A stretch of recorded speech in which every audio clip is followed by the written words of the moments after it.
আমাদের আলোকিত মানুষ হিসেবে এখানে উপস্থিত আছেন আমাদের পাথর সমিতির প্রেসিডেন্ট জনাব আহাদ ভাই। আপনাকে আমি ধন্যবাদ জ্ঞাপন করছি এবং আমরা সিনিয়র সহসভাপতি হিসাবে আপনাকে পেয়েছি। তো সেই সুবাদে আমার চ্যানেল 9 এবং জাতীয় পত্রিকা দৈনিক আজকের আলোকিত শাখা থেকে আপনার সাক্ষাৎকারে অ্যাটেন্ড করার জন্য আপনাকে অশেষ ধন্যবাদ। আহাদ ভাই, আমি আপনার কাছে জানতে চাচ্ছি, আপনি যখন প্রেসিডেন্ট নির্বাচিত হয়েছেন এবং সিনিয়র সহসভাপতি যখন নির্বাচিত হয়েছে, আপনার অনুভূতিটা কেমন ছিল সে কথাটা আপনার চ্যানেল 9 এবং জাতীয় পত্রিকা তুলে ধরবেন। আমি সাংবাদিক ফরহাদ ভাই আপনার সঙ্গে আছি। আসসালামু আলাইকুম। উপস্থিত দেশ ও বিদেশে অবস্থানরত বাংলাদেশের যত নাগরিক ভাইয়ের সবাইকে আসসালাম। ব্যাপার হলো, আমি আসলে শ্রীপুর পাথর ব্যবসায়ী সমবায় সমিতির 2বারের সভাপতি। 17 সালে যখন আমার লাস্ট নির্বাচন হয়, খুব জাঁকজমকপূর্ণ নির্বাচন হয়েছিল। আমি বিশাল ব্যবধানে আমার নিকটতম প্রতিদ্বন্দ্বী সাবেক মেম্বার সৈয়দ নূর মেম্বার সাহেবকে পরাজিত করার নির্বাচন করা।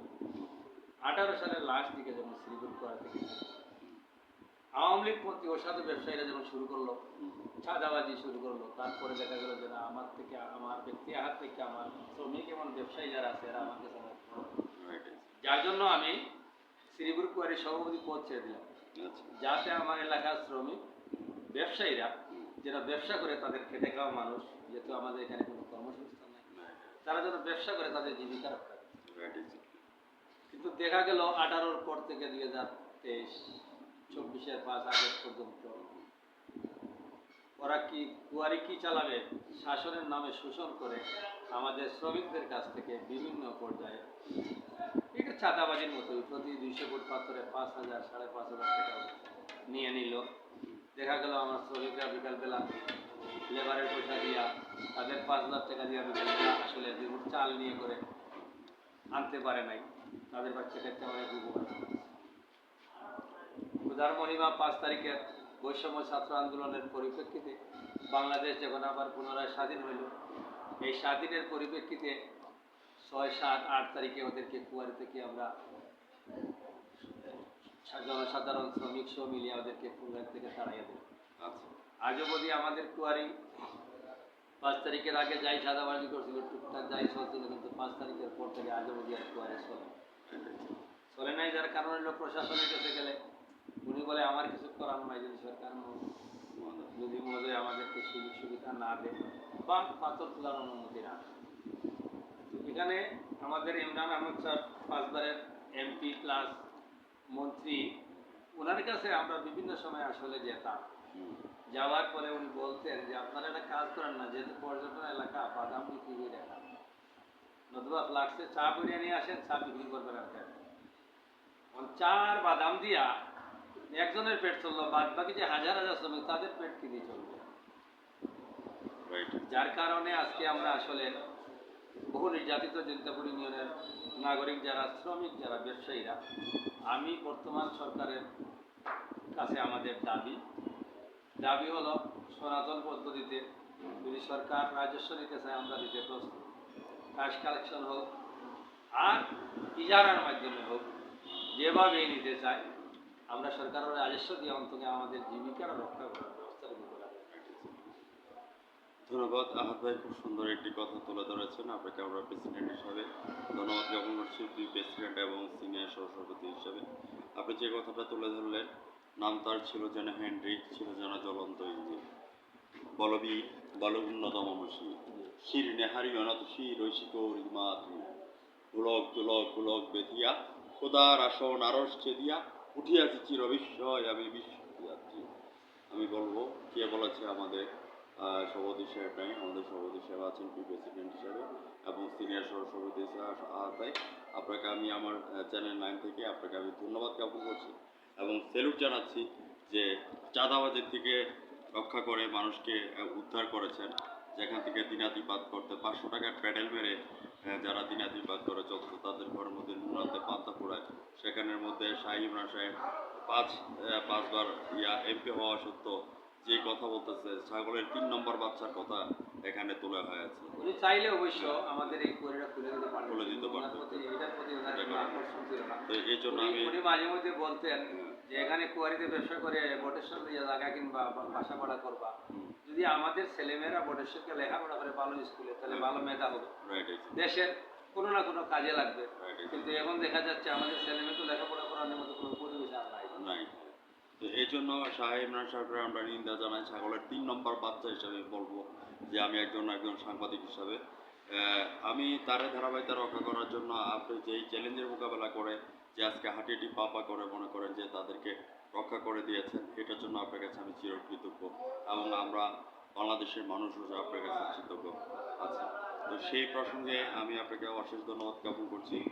আমি আরেকটু জিনিসটা জানতে চাচ্ছি, আজকে পদ্মা সেতু বলেন, কর্ণফুলী টানেল বলেন, যেটাই বলেন, আজকে রাজস্ব আপনারা ভ্যাট এবং ট্যাক্স নিয়মিত দিয়েছেন বিধায় আপনারা করতে পেরেছেন, আর না হলে করা সম্ভব না। কারণ এখন দেখা যাচ্ছে ভারত থেকে যে পাথরগুলো আসে আসলে এগুলো পাথর না, এগুলো মাটি। মাটি পাহাড় কেটে ডলার নিচ্ছে, আমাদেরকে মাটি দিচ্ছে। মাটি দিচ্ছে। কিন্তু আমাদের দেশের ভিতরে যে পরিমাণ পাথর আছে, হ্যাঁ, এই পাথর দিয়া যদি বাংলাদেশের কোথাও কাজ করা হয় অনেক টিকসই এমনকি মজবুত কাজ হবে।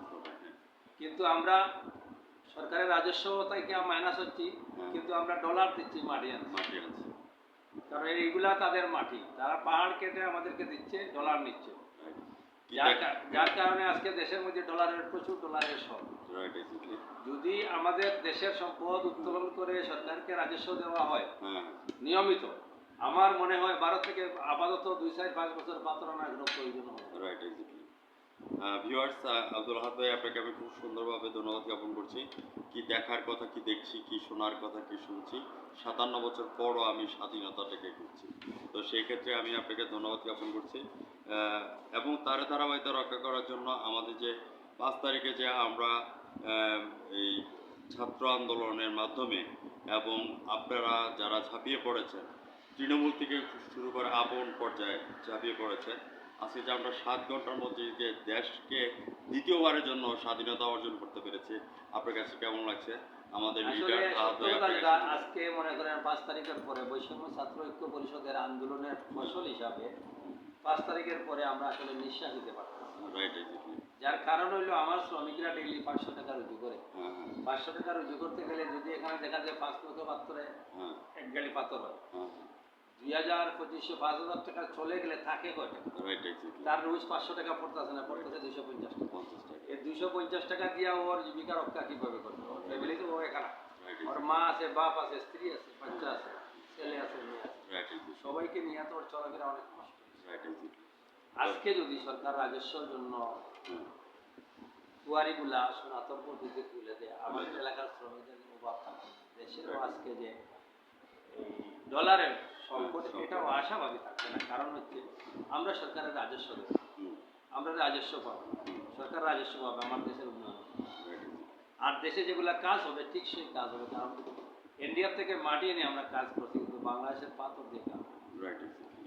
খুব সুন্দরভাবে কথাগুলি তুলে ধরেছেন আহাদ ভাই। থাকবো না বদ্ধ করে, দেখবে আবার জগৎটাকে কেমন করে ঘুরছে মানুষ, যুগান্তরের ঘূর্ণিবাকে। ভাঙরে ভাঙরে তালা, রাতি দিয়ে ভাঙরে তালা। আমরা যতক্ষণ পর্যন্ত কোয়ারি পর্যন্ত খুলতে না করতে পারবো, ততক্ষণ পর্যন্ত আমরা কেয়ারটেকার সরকারের কাছে আমাদের আবেদন অতি শীঘ্রই আমাদের দাবি হইল যেহেতু আমাদের সিলেটের গোলাগঞ্জ প্রাণ কেন্দ্র, গোলাগঞ্জ আছে, তারপরে আছে বিছনাকান্দি, জাফলং, কানাইঘাটের আছে লুবাসড়া, জৈন্তাপুরের শ্রীপুর, লালাকালের ধরেন বালুমহাল, সবগুলা যদি মোটামুটি সচ্ছলভাবে তুলে দেওয়া হয়, তাইলে আমাদের বাংলাদেশের 25% যেটা রাজস্ব, যেটা আসবে 25% এখান থেকেই মোটামুটি আসবে, দেশ চালাইতে সমস্যা হওয়ার কথা। আর বাদ বাকি যেগুলো আছে আর অন্যান্য ট্যাক্স, ভ্যাট, তারপরে এগুলো তো আমরা দিচ্ছি সরকার। আহাদ ভাই, আমি আপনার কাছে জানতে আছি, যখন আমাদের এই অসহযোগ আন্দোলন যখন হলো, ছাত্ররা নিবেদিত প্রাণ যারা শহীদ হয়েছে এবং আপনাদের মতো অনারেবল পার্সন অনেকেই শহীদ হয়েছে, গণমাধ্যমও শহীদ হয়েছে, তো এই ব্যাপারটা আপনার কাছে কেমন লাগছে? আসলে এই যে 16 বছর পর আমরা স্বাধীনতা উপভোগ করলাম, যার কারণে আজকে আমার ছেলে, আমার ভাই, আমার ভাতিজা, আমার বাদে এরা জীবন দিছে, জীবনের বিনিময়ে আসলে আমরা স্বাধীনতা পাইছি।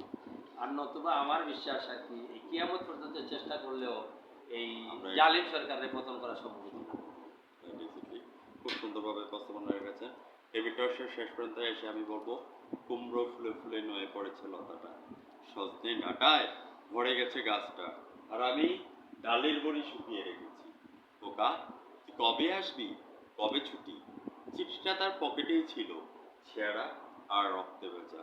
মাগো, ওরা বলে তোমার কোলে আমি রক্ত আজকে দিত চ্যানেল না। 9 ধন্যবাদ জানাইলাম। আসলে আমরা এই যে মফস্বল এলাকায় জৈন্তপুরের পাহাড়ের প্রান্তে এসে আপনি আমাদেরকে খোঁজখবর নিচ্ছেন, এমনকি কথাগুলো তো আসলে বাংলাদেশের মিডিয়ার মাধ্যমে যে কোনো জায়গায় Right, প্রতি ওয়ার্ল্ডের মানুষ জানতে Right, পারবে exactly. যে আসলে জৈন্তপুরের মানুষ কেমন আছে।